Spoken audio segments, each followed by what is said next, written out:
다 함께 묵도하심으로 7월 20일 수요일 예배를 주님 앞에 올려드립니다.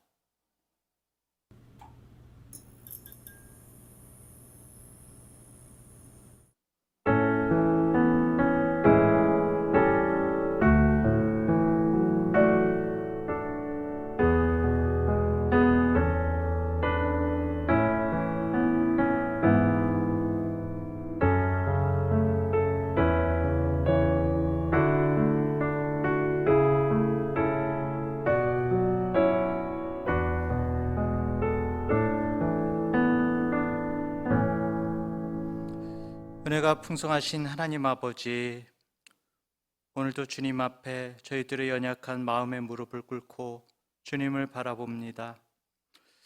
이 시간 하나님, 저희들의 연약함을, 저희들의 모든 번잡한 마음과 생각들을 주님 앞에 내려놓습니다. 오로지 주님의 말씀으로 저희의 마음이 가득 채워지기를 원합니다. 저희들의 존재가 변화되고 저희들의 삶이 변화될 수 있도록 주님, 성령님께서 붙들어 주시옵소서. 이 시간 오로지 하나님께서 영광 받으시고, 아버지, 우리들은 한없이 주님 앞에 낮아지고 낮아져 주님께 경배하는 이 시간 되길 원합니다. 주님, 저희들의 심령을 붙들어 주시고 저희들의 모든 것으로 하나님 앞에 올려드리는 예배가 되게 하여 주시옵소서. 감사드리며 예수님의 이름으로 기도합니다. 아멘. 찬송가 468장, 새 찬송가는 410장, 내 맘에 한 노래 있어 다 함께 찬양하겠습니다.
십자가에 달리사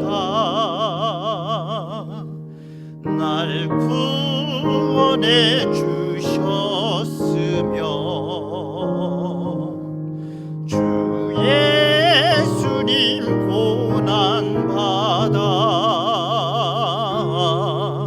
나 평화 누리도다.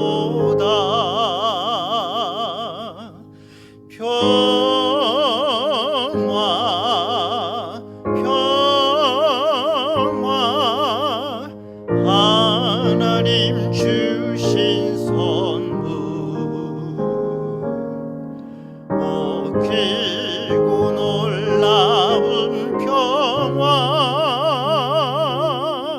하나님 선물일세. 나 주께 영광 돌릴 때 이 평화 충만하도다. 주 하나님 은혜로서 이 평화 누리도다. 평화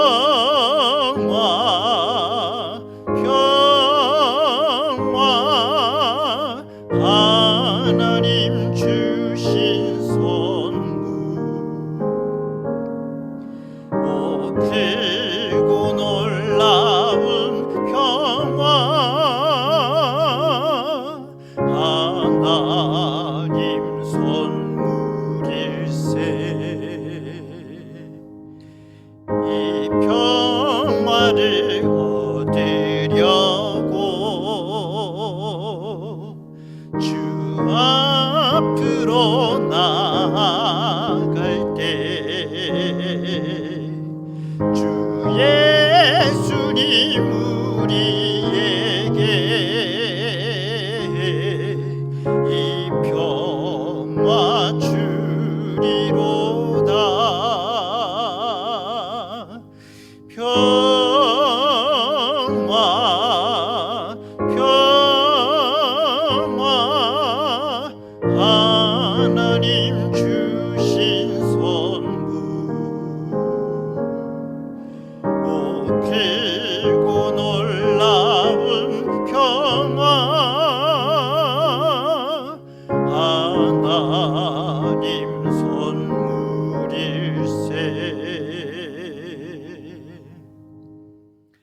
아멘. 오늘 하나님의 말씀은 지난주와 동일하게 갈라디아서 5장 16절부터 26절까지의 말씀입니다. 갈라디아서 5장 16절부터 26절을 제가 봉독하도록 하겠습니다. 내가 이르노니 너희는 성령을 따라 행하라. 그리하면 육체의 욕심을 이루지 아니하리라. 육체의 소욕은 성령을 거스르고 성령은 육체를 거스르나니 이 둘이 서로 대적하므로 너희가 원하는 것을 하지 못하게 하려 함이니라. 너희가 만일 성령의 인도하시는 바가 되면 율법 아래 있지 아니하리라. 육체의 일은 분명하니 곧 음행과 더러운 것과 호색과 우상숭배와 주술과 원수 맺는 것과 분쟁과 시기와 분냄과 당짓는 것과 분열함과 이단과 투기와 술취함과 방탕함과 또 그와 같은 것들이라. 전에 너희에게 경계한 것 같이 경계하노니 이런 일을 하는 자들은 하나님의 나라를 유업으로 받지 못할 것이요 오직 성령의 열매는 사랑과 희락과 화평과 오래 참음과 자비와 양선과 충성과 온유와 절제니 이 같은 것을 금지할 법이 없느니라. 그리스도 예수의 사람들은 육체와 함께 그 정욕과 탐심을 십자가에 못 박았느니라. 만일 우리가 성령으로 살면 또한 성령으로 행할지니 헛된 영광을 구하여 서로 노엽게 하거나 서로 투기하지 말지니라. 아멘. 사랑하는 성도 여러분, 수요일까지 반주간 주님 안에서 평안하셨습니까? 오늘 함께 살펴볼 하나님의 말씀, 갈라디아서 5장, 지난주와 동일하죠? 계속 성령의 열매에 대해서 우리가 살펴보고 있습니다. 오늘은 성령 안에서의 화평, 성령의 열매 가운데 세 번째 열매죠. 이 화평, 성령 안에서의 화평이라는 제목으로 하나님의 은혜를 나누기 원합니다. 자, 화평은 거꾸로 하면 뭘까요? 평화지요. 평화, 같은 말입니다. 이 평화에 대해서 우리들이 성경의 말씀들을 찾아보고 생각해 보겠습니다. 평화가 영어 단어로 뭐죠? 네, peace죠. 우리말로 화평, 평강, 평화 등으로 번역이 됩니다. 실제로 우리 성경에서도 너희 은혜와 평강이 있을지어다, 평화, 평강의 왕, 화평 다 찾아보면은 단어가 영어 단어로는 다 똑같아요. peace입니다. 자, 그런데 사실 이 화평이라는 말은 우리가 일상생활에서는 잘 쓰지 않죠. 오히려 일반적으로 이 평화라는 말을 사실은 저희들이 많이 쓰죠. 그래서 저도 좀 생각을 해봤어요. 왜 평화라는 많이 쓰는 단어를 쓰지 않고 화평이라는 말을 썼을까? 좀 안 쓰는 단어를 써서 좀 새롭고 신선한 느낌을 이렇게 준 것일까? 그런 생각도 해봤고요. 천주교에서 주로 이제 평화라는 말을 많이 쓰잖아요, 그렇죠? 그래서 천주교에서 말하는 어떤 보편적인 그런 평화와는 좀 구분을 하고 싶은 그런 부분일까라고 생각을 한번 해보게 됐습니다. 그런데 비단 단어만이 아니라 사실은 우리 개역개정 성경이 단어나 아니면 문체가 약간 어려워요. 어렵습니다. 그래서 우리 대학생들에게도 사실은 얘기했거든요. 성경 말씀 읽을 때는 우리 개역개정 성경 물론 이게 읽으신 분들은 아주 익숙하신 분들은 읽으면 좋습니다. 직역 성경이라서 뜻을 정확하게 풀이를 하려고 노력을 했죠. 근데 요즘에 이제 일반적인 아주 쉽게 풀이된 성경들도 있거든요. 그래서 현대인의 성경이나 아니면 뭐 세번역 성경들도 많이 읽어라 라고 이제 제가 대학생들에게, 우리 학생들에게 이야기를 했습니다. 하나님의 말씀은 이해하는 게 중요한 것 같아요. 자, 어쨌든 우리가 이 성경 여러 곳에서 이 화평 아니면 평화, 평강이라는 단어를 발견할 수가 있습니다. 이 화평은 사실은 하나님에게서, 우리가 이제 성경을 읽으면서 하나님에게서 아주 전반적으로 나타나고 있습니다. 고린도전서 14장 33절에 보면은 이렇게 나와요. 하나님은 무질서의 하나님이 아니시오 오직 화평의 하나님이시니라 라고 이렇게 말씀하고 있습니다. 하나님께서, 여기서 이제 성부 하나님을 지칭하고 있는데요, 하나님께서는 화평의 시작이 되신다, 기원이 되신다 라고 이야기를 하거든요. 사실은 이 세상의 모든 권세가 어디로부터 나왔습니까? 바로 하나님에게로부터 나왔죠. 모든 국가의 통치자와 그리고 뭐 교회의 감독자, 교회 감독자도 하나님께서 그 권위를 주신 거죠. 그리고 가정에서는 이제 아버지에게도 권위가 주어졌습니다. 그 권위가 세워지고 질서대로 운영이 될 때 참된 평화가 있을 수가 있는 거죠. 근데 오늘날 사실 많은 경우에 여러 곳에서 평화가 깨어지고 있는 그런 부분들을 잘 살펴보면은 하나님께서 창조하신 질서를 거스르고 그 말씀을 순종하지 않기 때문에 이런 평화가 깨어지는 경우가 많이 있습니다. 우리 국민들이 아무리 똑똑할지라도, 성도들이 아무리 영적일지라도, 우리 가정에서 자녀들이 아무리 뛰어날지라도 세워진 권위와 질서를 인정하지 않을 때에 화평이 깨어지고 혼란이 가득하게 되는 것입니다. 사실은 창세기에서 모든 우리 인간들의 죄의 문제, 이 모든 것이 어디에서 생겨났습니까? 바로 하나님의 권위에 순종하지 않았기 때문이죠. 하나님은 화평의 하나님이십니다. 화평의 시작이 되시는 성부 하나님. 또 성자에 대해서도 이렇게 나와요. 이사야 9장 6절에 보면은 왕, 평강의 왕, 그런 CCM이 있죠. 예수님을 가리켜서 평강의 왕이다. 영어로는 The Prince of Peace라고 나오는데요, 평화의 왕자라고 그렇게 부르고 있습니다. 이 세상 왕국들이 세계 평화, 우리 다 같이 세계 평화를 위해서 유엔을 세우고 세계 평화를 아무리 추구한다고 할지라도 결국에는 이 세상 가운데 진짜 완벽한 평화 언제 올까요? 바로 우리 주님께서 재림하실 때, 그때 평화가 완성되는 거죠. 완성된 평화는. 예수님께서 재림하셔서 왕이 되시기 전에는 결코 참된 평화가 없다고 성경에서는 말씀하고 있습니다. 거기다가 또 우리 주 예수님은 심판자, 우리 하나님과 죄인인 우리 사이에서 우리가 결단코 누릴 수 없는 평화를 주셔가지고 하나님과 우리 사이를 이어주셨죠. 연결해 주셨습니다. 죄인인 우리가 정말 누릴 수 없는 하나님과의 관계, 평화의 왕자로서 그것을 세워주셨습니다. 그래서 로마서 5장 1절에서는 이렇게 말씀하고 있습니다. 그러므로 우리가 믿음으로 의롭다 하심을 받았으니 우리 주 예수 그리스도로 말미암아 하나님과 화평을 누리자. 예수님으로 말미암아서 화평을 누려라 라고 이렇게 말씀을 하고 있습니다. 성부, 성자, 그리고 성령은 어떻습니까? 오늘 우리가 딱 읽어봤잖아요. 성령, 화평이 성령의 열매죠. 성령께서 주시는 것입니다. 우리가 오늘 본문에서 읽은 것과 같이 성령의 열매 자체가 바로 화평인 것입니다. 이렇게 삼위일체이신 하나님 아버지, 또 아들, 성자이신 우리 예수님, 성령 하나님께서 모두 다 우리에게 화평을 주시는 분이시죠. 아버지는 화평의 시작이시고, 아들은 평화의 왕자이시고, 성령은 화평을 열매 맺게 하시는 분. 자, 거기다가 그렇다면은 하나님만 그렇게 나올까요? 하나님께서 우리에게 요구하시는 부분이 있습니다. 나는 화평의 하나님인데 너희들은 어떻게 말씀하고 계실까요? 신약 성경에서 가장 처음으로 언급되고 있는 이 화평이라는 단어를 보면은 마태복음 5장 9절에 이렇게 기록하고 있습니다. 화평하게 하는 자는 복이 있나니 그들이 하나님의 아들이라 일컬음을 받을 것이며. 무슨 말입니까?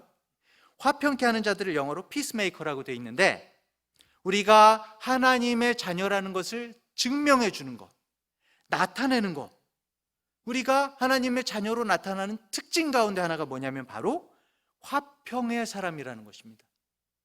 평안을 전하는 사람이라는 것입니다. 결국에 성경에서는 아버지 하나님, 아들 하나님, 성령 하나님께서 모두 화평을 주시는 분일 뿐만 아니라 하나님의 자녀가 된 우리들도 사람들에게 화평을 주는 그런 자들이 되어야 한다라고 그렇게 말씀을 하고 있는 것입니다. 우리 크리스찬은 평화의 사람이어야 됩니다. 할렐루야.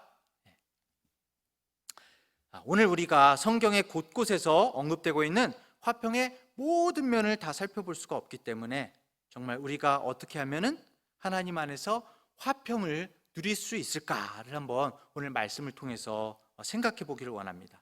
궁극적으로 우리가 원하는 것은 나 혼자만 평안한 겁니까?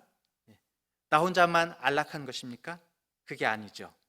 고난에 처하고 지치고 힘든 우리 형제 자매들에게 하나님의 화평을 공급하는 사람이 되어야 할 것인데, 자, 그러한 사람이 되기 위해서는 어떻게 해야 됩니까?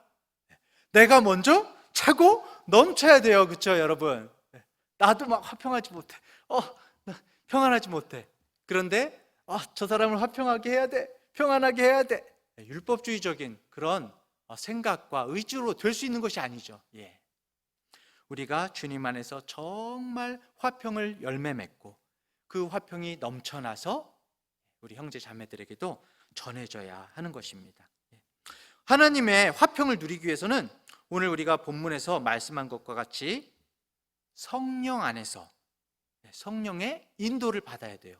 그래야 화평의 열매를 맺을 수가 있습니다. 오늘 우리가 정말 추구하는 것은 사실은 그렇다면 이 화평이라는 열매 자체가 중요한 게 아니죠. 화평의 열매를 맺게 하시는 성령 하나님께서 중요하신 것입니다. 우리가 하나님을 더 알아가고 더 닮아가게 되면 우리가 자연히 정말 주님과 같이 화평을 나눌 수 있는 그런 사람들이 되는 것이죠. 우리 부활하신 예수님께서 주님을 배반하고 도망친 그 제자들에게 처음 나타나셔서 뭐라고 하신지 생각나세요? 딱 벽 뚫고 퓨처 쫙 하셔가지고 너희에게 평강이 있을지니라 라고 말씀하셨습니다. 너희들 나한테 이럴 수 있어? 응? 그리고 내 제자야? 다 도망쳐버리고 너 베드로 어디 있어? 베드로 막 이렇게 말씀하시지 않고, 그렇죠? 너희들에게 평강이 있을지어다. 우리가 정말 주님을 더 참되게 따르게 된다면 우리도 우리를 배반하고 아니면 때때로 우리에게 상처를 주거나 그런 사람들에게도 주님처럼 화평과 복을 전할 수가 있는 것입니다. 그래서 이 성경에 우리가 하나님의 이 화평을 누리기 위해서 어떻게 해야 될까? 제가 사실은 아들 삼형제가 있습니다. 아들 삼형제가 있는데 아이들에게 좀 미안한 부분들이 있어요. 어떤 게 미안하냐면 좀 아쉬운 부분들이 있는데, 다른 아버지들 보면 그런 분들이 있어요. 막 사진을 엄청 잘 찍으시고 그런 취미도 있고, 그래가지고 자녀들의 그 아주 고화질의 영상이나 멋진 사진들을 많이 남겨주신 그런 분들이 있더라고요. 근데 저는 뭐 그런 취미나 소질도 없고 애들을 위해서 좋은 사진이나 영상을 많이 못 남겨준 것 같습니다. 특히나 그 첫째 때는 아직 이 고사양 그 스마트폰 그런 게 안 나왔던 때였어요. 그래가지고 대충 옛날에 그 있지 않습니까? 그냥 옛날 그 핸드폰이죠, 핸드폰 사진으로 막 찍은 그런 사진들이 많은 것 같아요. 근데 보면은 대부분 사진들이 나중에 이제 찾아보면은 막 이렇게 흔들린 사진 있잖아요. 막 그런 게 많더라고요. 그래서 이 사진을 찍을 때 흔들리지 않게 하는 그 뭐죠? 이렇게 딱 받치는 거. 삼각대가 필요하겠더라고요. 삼각대. 실제로 이 멋진 작품 사진을 찍는 그런 사람들을 보면은, 사진 작가들을 보면은 항상 삼각대를 가지고 다닙니다. 아무리 훌륭한 사진사라고 할지라도 미세하게 손떨림이 있거든요. 그래가지고 삼각대를 사용합니다. 우리가 우리의 그 마음이라는 카메라로 하나님께서 우리 삶에 주시는 아름답고 멋진 광경들을 이제 사진으로 찍는 거예요. 찍는데 흔들려요, 막. 우리 마음이 흔들려. 우리가 너무 연약하기 때문에 막 흔들립니다. 그러니까 우리 자신이 막 자꾸만 흔들리니까 멋진 사진을, 우리 마음에 하나님께서 주신 건 너무 아름다운데 멋진 것을 찍을 수가 없더라고요. 그래서 우리에게 필요한 것이 비유죠, 비유. 화평, 오늘 말하는 화평이라는 바로 이 삼각대가 필요한 것입니다. 사진을 찍을 때 삼각대 위에 놓고 찍으면은 손떨림이 없기 때문에 고사양의 사진을 찍을 수가 있을 것 같습니다. 그런데 이 삼각대는 다리가 몇 개가 있을까요? 네, 삼각대니까 3개가 있죠. 이 화평, 그래서 오늘 이 성경에서 우리가 어떻게 하면 화평을 누릴 수 있을까? 삼각대에 비유해서 이 다리가 3개니까 한 3가지 부분으로 하나님의 말씀을 찾아보도록 하겠습니다. 삼각대의, 화평이라는 삼각대의 3다리가 온전히 세워질 때에 하나님께서 우리에게 주신 인생을 정말 우리가 바로 보고 나아갈 수가 있다고 보는데요. 첫 번째로 우리 한번 화면이지만 따라해 보겠습니다. 제가 한번 쭉 말할 테니까 한번 따라해 보세요. 하나님을 온전히 신뢰하자. 믿음. 하나님을 온전히 신뢰하자. 믿음. 우리가 하나님의 평안을 누리기 위해서, 화평을 누리기 위해서 세워야 하는 첫 번째 삼각대 다리가 뭐냐면 바로 하나님을 온전히 신뢰하는 믿음이 있어야 됩니다. 너무나 잘 아는 빌립보서 4장 6절 7절 말씀을 제가 한번 읽어보겠습니다. 아무것도 염려하지 말고 다만 모든 일에 기도와 간구로 너희 구할 것을 감사함으로 하나님께 아뢰라. 그리하면 모든 지각에 뛰어난 하나님의 평강이, 피스죠, 그리스도 예수 안에서 너희 마음과 생각을 지키시리라 라고 말씀하고 있습니다. 자, 여러분, 우리들의 삶에 정말 먹고 사는 문제로부터 시작해서 아주 다양한 염려와 근심들이 있죠. 이런 염려와 걱정거리들이 우리에게 찾아올 때에 우리가 평안을 잃어버리고 걱정하고 힘들어합니다. 그런데 사실 잘 생각해 보세요. 우리가 걱정하고 염려하는 대부분의 문제들이 우리가 해결할 수 있는 것들이 없습니다. 대부분의 많은 사람들은 걱정하는 문제들은 우리가 해결할 수 없는 것들을 가지고 걱정해요. 우리가 해결할 수 있는 문제들이라면 우리가 걱정할 필요 없이 금세 해결하겠죠, 그렇죠? 하지만 우리가 걱정하고 염려하는 이유는 대부분의 염려거리들이 우리의 능력 밖에 있는 일들이기 때문입니다. 주님께서는 이렇게 약하고 문제를 해결할 수 없는 우리에게 오늘 빌립보서에서 이렇게 말씀하시죠. 아무것도 염려하지 말고 오직 모든 일에서 기도와 간구로 너희가 나에게 말할 것을 감사와 더불어서 나에게 말해라 라고 그렇게 이제 말씀하고 계시죠. 그래서 여러분들에게 한번 제안합니다. 오늘 걱정과 염려가 있으신 분들은 이 말씀을 의지해서, 이 빌립보서 말씀을 의지해서 이렇게 한번 해보세요. 여기에 너희 구할 것을 감사함으로 하나님께 아뢰라 라고 그렇게 돼 있거든요. 여러분, 우리가 하나님께 말씀드릴 것을 감사와 더불어서 하나님께 알려야 되기 때문에 먼저 주님 앞에 감사할 제목들을 한번 써보세요. 써봐야 됩니다. 그냥 생각하면은 정리가 안 돼요. 감사할 제목들을 쭉 써야 됩니다. 어제 저희 어머니께서 이제 저희 카톡 같은 걸 자주 보내주세요. 뭐 좋은 영상이나 글이나. 근데 카톡 영상을 하나 보내주셨는데 부부가 있는데 아내는 팔이 없더라고요. 팔이 없고 남편의 다리가 없어요. 그러니까 뭘 집어야 될 때, 뭐 칼 같은 거 쓸 때 아내가 다 쓸고 그러면은 남편이 탁 집어가지고 손이 두 개 있으니까 막 집어넣고, 그럼 아내가 딱 업어가지고 딴 데로 옮겨갈 때 이제 옮겨가고, 그런 모습들이 나오더라고요. 그 모습을 딱 보니까 너무너무 감사할 조건들이, 감사의 제목들이 너무너무 많이 생기는 거예요. 주님, 오늘 저에게 호흡할 수 있는 생명을 주시니 감사합니다. 저에게 볼 수 있는 눈을 주셔서 감사하고, 귀를 주셔서 감사하고, 또 걸을 수 있는 건강한 다리를 주셔서 감사합니다. 저를 영원한 정말 지옥에서 구원하신 그 은혜로 인해서 감사를 드립니다. 죄 많고 고생 많은 세상에서 영원한 천국을 약속하신 주님의 큰 사랑을 감사드립니다. 주님이 오늘 저를 부르시면은 지금 제가 막 이 눈앞에 있는 이 문제들이 모두 다 사실은 사라져 버리고, 우리들은 여기에 막 골몰하고 힘들어하지만은 사실은 주님께서 우리를 부르시면 금방 신경 쓸 문제들이 아니거든요. 우리들이 영원한 영광으로 들어갈 수 있는 그런 소망이 있으니 감사를 드립니다. 이런 기도의 감사의 제목들이 생기더라고요. 저같이 부족한 자에게 구원을 받고 함께 주님을 섬기는 가족들도 주시고, 또 우리 교회, 우리 성도님들도 주셔서 감사합니다. 우리의 마음에 정말 감당할 수 없는 염려와 어려움이 닥칠 때에 그 걱정 자체에 우리들이 사로잡히지 말고, 이 말씀을 의지해서, 빌립보서 말씀을 의지해서 정말 감사로 하나님께 기도로 나아가는 우리 성도님들 되시기를 간절히 소원합니다.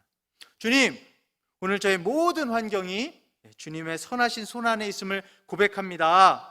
오늘 제게 닥친 어려움이 주님의 사랑과 긍휼임을 고백합니다. 주님이 주신 이 환경 가운데 제가 더욱 주님을 닮아가게 하시고 주님의 사랑을 더 많이 발견할 수 있도록 주님 도와주세요. 주님, 저에게 이러이러한 것들도 필요합니다. 우리가 간구도 해야죠, 주님께. 주님께서 보시기에 가장 선하신 대로 저에게 이루어 주세요 라는 그런 기도가 우리 성도님들에게 있기를 원합니다.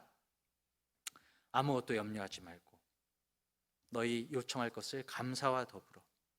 이렇게 우리가 하나님께 기도하면 7절에 어떻게 된다고요? 그리하면 모든 이해를 뛰어넘는 하나님의 화평이, 평강이 그리스도 예수님을 통하여 너희 마음과 생각을 지키시리라 라고 그렇게 말씀한다고 그랬죠. 사실 이 말씀을 보면 그리하면 모든 문제가 해결되리라, 아니면 그리하면 모두 다 응답해 주시리라 이렇게 나오지는 않아요.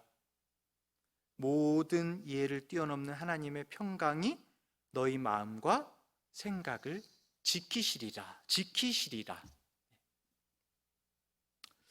우리가 마음의 전쟁터에서 싸우고 있습니다. 우리의 생각은 이 전쟁터의 요새와 같아요. 마귀가 계속해서 우리의 마음과 생각 속에 걱정과 염려의 불화살을 계속 쏴대는 거죠. 우리가 하나님께 집중하지 못하게 합니다. 이때 우리가 주님께 정말 감사와 간구의 기도를 드릴 때에 주님께서 모든 문제를 해결해 주신다고요? 아니요. 그건 아닌데 정말 놀랍게도 우리들의 이해를 뛰어넘는 하나님의 평강을 우리들에게 주신다는 것입니다. 여러분, 우리들의 이해를 뛰어넘어요. 이해를 뛰어넘는다는 게 무슨 말이냐면요, 보통 우리가 세상에서 말하는 평강은 뭡니까?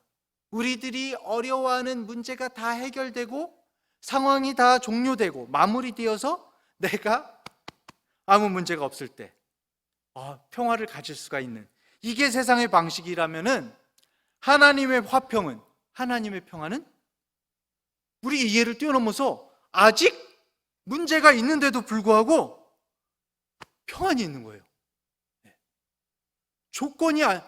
화평이 있을 조건이 아닌데 하나님께서 평화를 선물로 주시는 것입니다. 갑자기 이 찬양이 생각나네요. 세상이 알 수도 없는 평안, 알 수도 없는 평안, 진짜 이해가 안 되는 평안, 일반 사람들은 이해가 안 되는 그런 평안을 주시는 것입니다. 요즘에 우리 예수마을 이제 방학이라서 강의를 시작했거든요. 우리 교육자들이 각각 맡아서 강의를 하는데 제가 이제 교회사 강의를 하게 됐어요. 17, 8세기, 9세기 이제 현대까지 교회사를 하는데 이게 약간 중간부터 시작하니까 약간 이제 연결이 안 돼가지고 한번 초대 교회사부터 한번 쭉 훑어보니까 보는데 오늘 아침에 훑어보는데 그 여러분들이 잘 아시잖아요. 순교자가 나오고 순교자의 그 그림이 딱 나오는 거예요. 순교자들이 이쪽에 모여서 원형 경기장 가운데서 막 기도를 하고 있습니다. 한쪽에서는 사자가 지하에서 딱 나오고 있어요. 이쪽에서는 십자가에서 화형을 당하고 있는 사람들이 매달려 있습니다. 그런데 그런 상황 가운데에도 이해할 수 없는데 우리들 세상은 이해할 수 없는 하나님께서는 이 사람들에게 화평을 주셨어요. 세상이 알 수도 없는 평화, 모든 이해를 뛰어넘는 이상하고도 신기한 평강이 우리 마음과 생각을 지키신다는 것입니다. 빌립보서 말씀에서 마치 잘 훈련받은 군사들이 철통같이 우리를 지켜주는 그것과는 비교할 수 없이 모든 이해를 뛰어넘는 하나님의 평강을 하나님께서 성령의 선물로 우리에게 주신다는 것입니다. 어떠한 조건이나 어떠한 상황에 관계없이.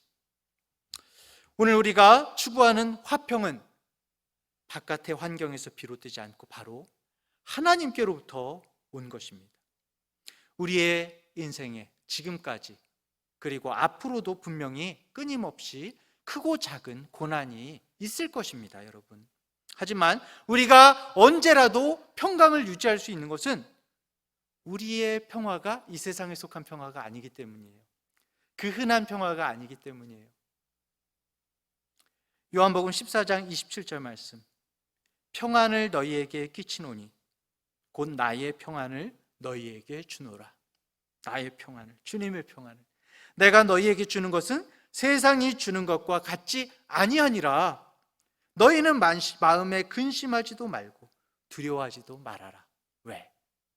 나의 평화를 너희에게 주니까.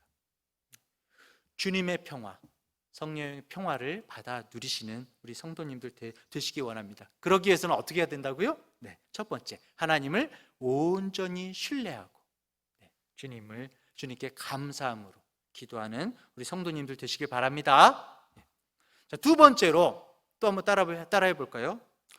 육신의 욕심을 거절하고 하나님께 순종하자. 육신의 욕심을 거절하고 하나님께 순종하자. 자, 화평의 그 삼각대 두 번째 다리는 바로 순종입니다, 여러분. 순종.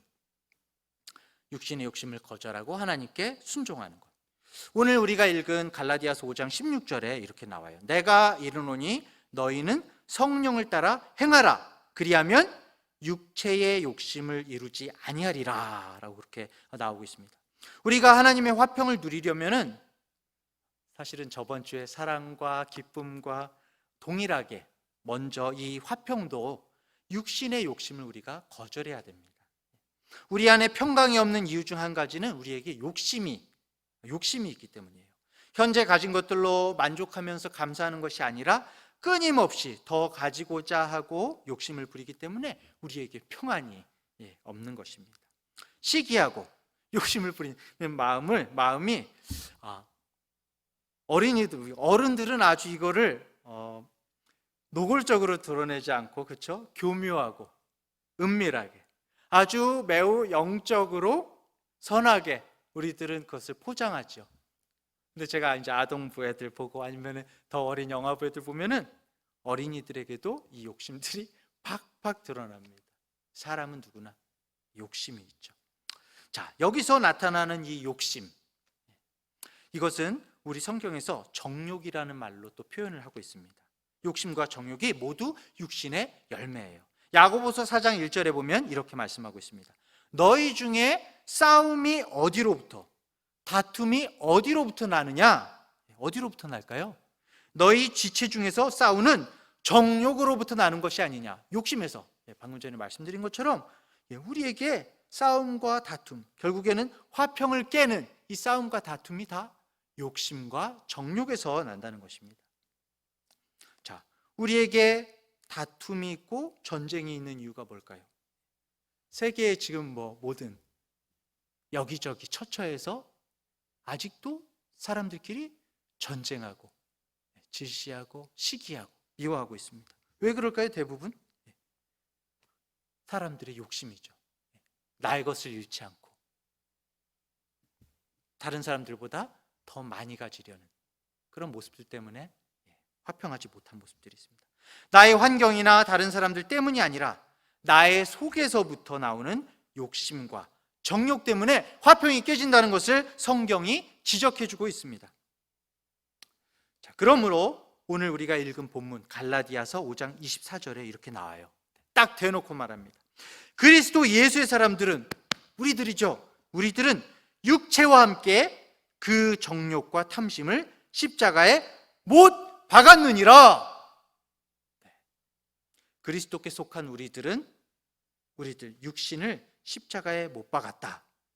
그냥 추상적이고 그런 어떤 말로만이 아니라 정말 우리들이 모든 것을 구체적이고 아주 실제적인 의미로 우리들이 모든 사랑하는 모든 것들, 우리들의 자랑거리, 그 모든 것들을 정욕들을 함께 못 박았다고 나오고 있는 것입니다.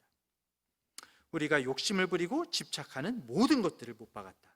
근데 여러분, 여기서 성경은 자세히 이제 읽어보면은 뜻을 더 깊이 알 수가 있어요. 여기서 못 박았다, 십자가에 못 박았느니라, 이게 우리가 못 박혔다는 게 아니에요. 능동입니다. 수동이 아니라 우리가 못 박았다는 거예요. 우리가 스스로. 이게 무슨 말입니까? 우리가 믿음의 의지를 사용해서 우리 육신의 욕심을 순간순간 못 박아야 된다는 것입니다. 우리 스스로가 그런 마음을 주님 앞에서 먹어야 된다는 것입니다. 자, 우리가 진실로 우리 마음에 하나님의 화평을 누리고자 한다면 우리는 육신의 욕심을 거절하고 하나님께 순종해야 됩니다. 재물에 대한 욕심이든지 아니면 어떤 분들은 일에 대한 욕심이 많아요. 일의 어떤 성취에 대한 욕심이든지 우리가 어떤 그 욕심에 이끌려서 행동하게 될 때에 우리가 인생의 길을 잃어버리게 됩니다. 오늘 우리의 길은 오직 하나님께서 우리에게 주시는 길, 우리가 가야 할 길, 하나님의 질서 안에서 순종하는 것이 돼야 됩니다. 앞에서도 말씀드렸죠. 하나님의 질서, 그 안에서 순종할 때 자녀들은 부모님께 순종하고 아내는 남편에게, 이러면 또 아내들이 싫어하실까요? 성경에서 그렇게 나오고 있는데 국민들은 법과 권세자들, 하나님께서 그 권위를 주셨기 때문에 법과 권세자들에게 순종하고 협력해야 합니다. 그럴 때에 우리가 하나님의 평강을 누릴 수가 있습니다. 하나님께 순종하는 것과 정말 직접적으로 대놓고 반대하면은 우리가 이제 불순종도 해야 되죠. 하나님의 말씀을 거스르는 것이 있다면요. 하지만 직접적으로 반대되지 않는다면은 모든 일에서 우리가 우리에게 주신 질서에 따라서 하나님의 말씀에 순종해야 하는 것입니다. 여기에 우리의 원하는 바와 욕심이 일어날 때 우리가 정말 거역하게 되고 하나님의 평강을 잃어버리게 되는 것입니다. 우리의 욕심을 순간순간 십자가에 못 박으면서 주님께 순종하는 우리 성도님들 되시기를 간절히 축원합니다. 마지막 세 번째 다리죠. 삼각대에서 한번 따라해 볼까요? 헛된 영광을 구하지 말고 하나님께만 영광 돌리자. 잘 따라하시네요. 헛된 영광을 구하지 말고 하나님께만 영광 돌리자. 이게 바로 마지막 다리입니다. 오늘 본문 우리가 읽은 26절에 보면 이렇게 나옵니다. 헛된 영광을 구하여 서로 노엽게 하거나 서로 투기하지 말지니라 하고 말씀하고 있어요. 갈라디아서 말씀은 우리의 이 애착들과 정욕들과 함께 육신을 십자가에 못 박았다는 이 말씀에 이어서 우리에게 헛된 영광을 구하지 말라라고 그렇게 권면을 합니다. 우리 욕심의 가장 기본적인 마음이 뭘까요, 여러분? 영광, 바로 나 자신을 높이고자 하는 마음이에요. 욕심 중에 가장 근본적인 욕심이 바로 이겁니다. 사람들에게 인정을 받고 존경을 받고자 하는 마음 때문에 우리가 화평을 누리지 못하고 시기하고 분쟁할 때가 많이 있습니다. 누군가가 나의 수고와 노력을 좀 알아줬으면 하는 마음 때문에 우리가 불안하고 만족하지 못할 때가 많이 있습니다. 누군가가 나를 오해하고 나를 정말 나쁘게 볼까 하는 그런 두려움 때문에 우리가 염려하고 평안하지 못할 때가 많이 있습니다. 우리의 입조차도, 우리의 입이 우리 스스로도 알지 못한 채 나를 말하면서 은근슬쩍 높은 위치에 올려놓고자 하고, 나를 변호하고, 저도 참 핑계를 잘 대는데요, 나를 변호하고 정당하게 보이고자 막 노력하는 그런 모습이 있습니다. 하나님께서는 육신의 가장 기본적인 욕심으로 헛된 영광을 구하는 마음을 지적하고 계신 것입니다. 자신의 지식과 학력과 사회적 지위와 인맥과 자신의 경험과 경력, 할 수 있다면 모든 것을 다 사용해서 조금이라도 더 인정받고 존경을 받고자 하는 것이 우리의 공통된 육신의 욕심인 것이죠. 하나님께서는 이것을 가리켜 오늘 헛된 영광을 버리라고 말씀하고 있습니다. 이것 때문에 우리가 결국에는 화평을 누리지 못하고 피곤하고 지치고 염려하면서 살아가는 거죠. 누가복음 2장 14절에서는 또 이렇게 말씀하고 있습니다.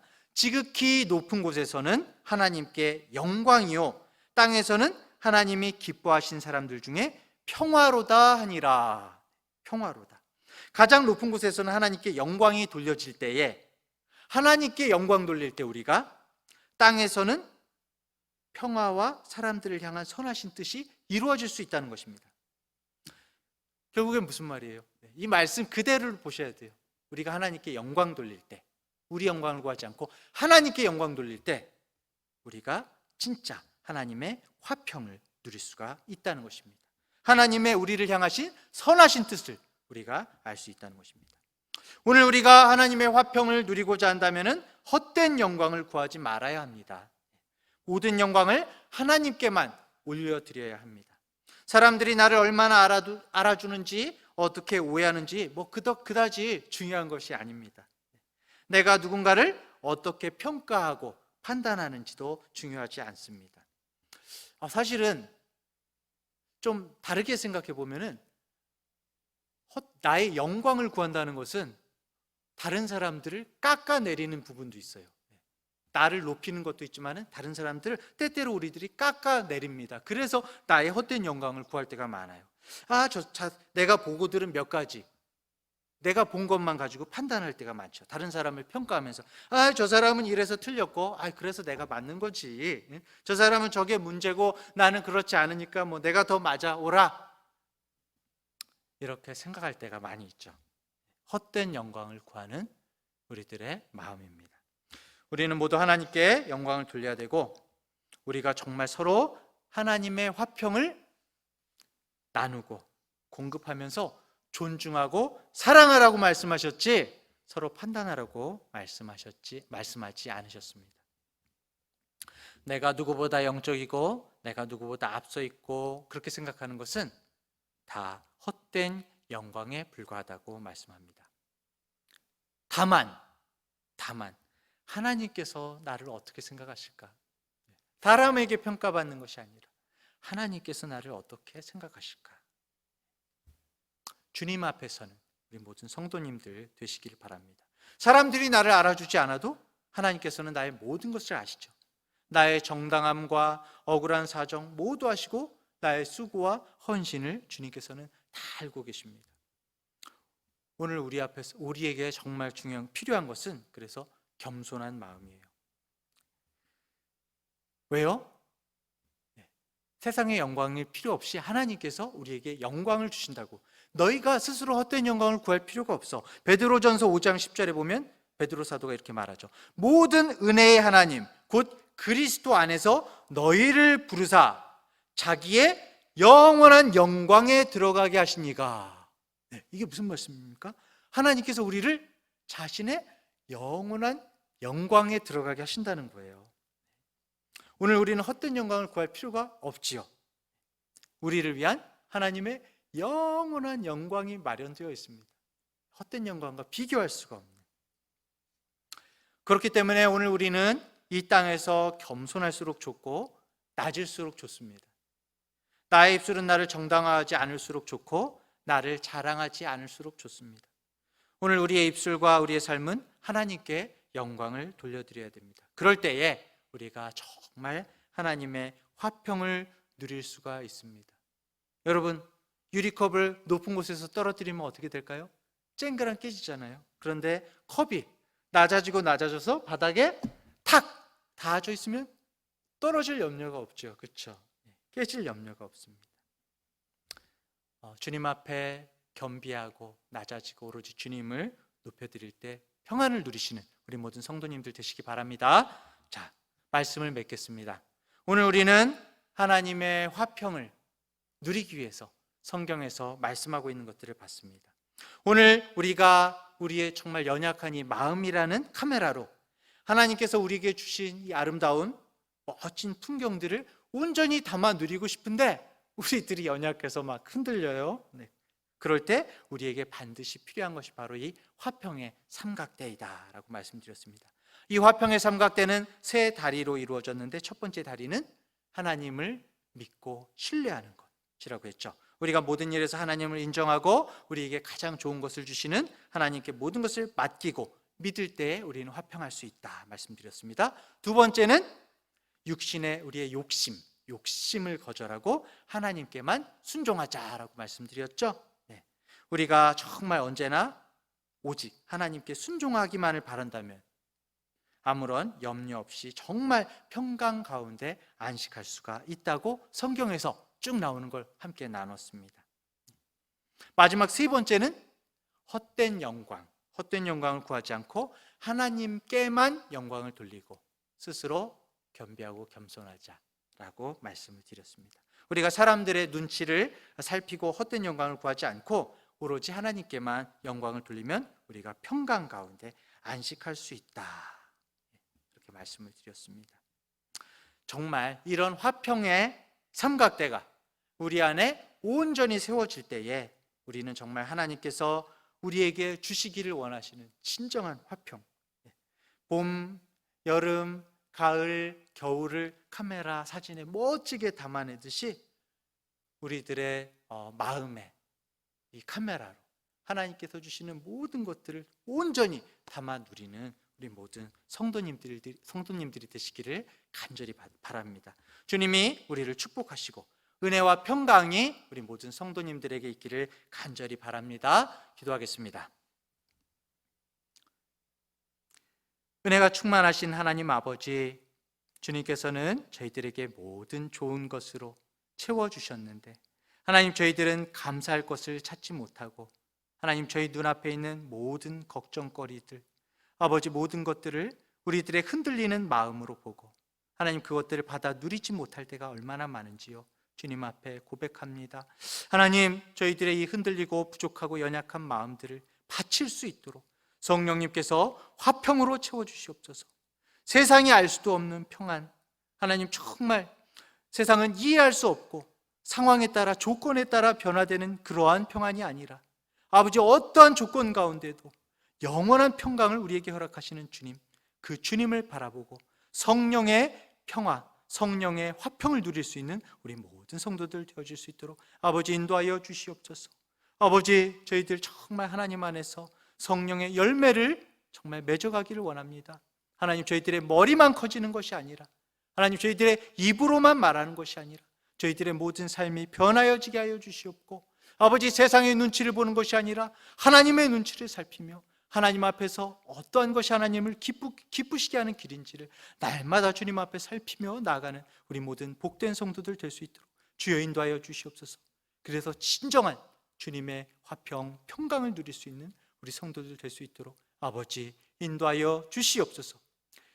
이제는 우리 주 예수 그리스도의 은혜와 하나님 아버지의 무한하신 사랑하심과 성령의 인도하시는 능력이 세상이 알 수 없는 진정한 변치 않는 평강을 누리기를 원하는 우리 모든 중앙대학교회의 성도들 가운데, 복된 성도들 가운데 주님의 복 받기를 원하는 우리 성도들 가운데 영원토록 함께 하시기를 간절히 축원하옵나이다. 아멘.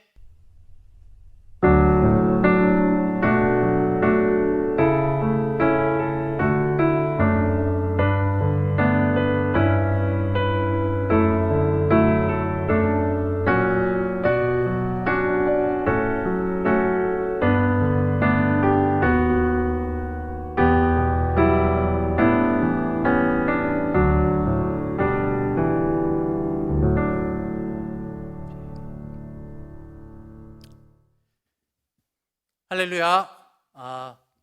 정말 주님 안에서 남은 한 주간도 평강을 누리시는 우리 성도님들 되시기를 바라고요.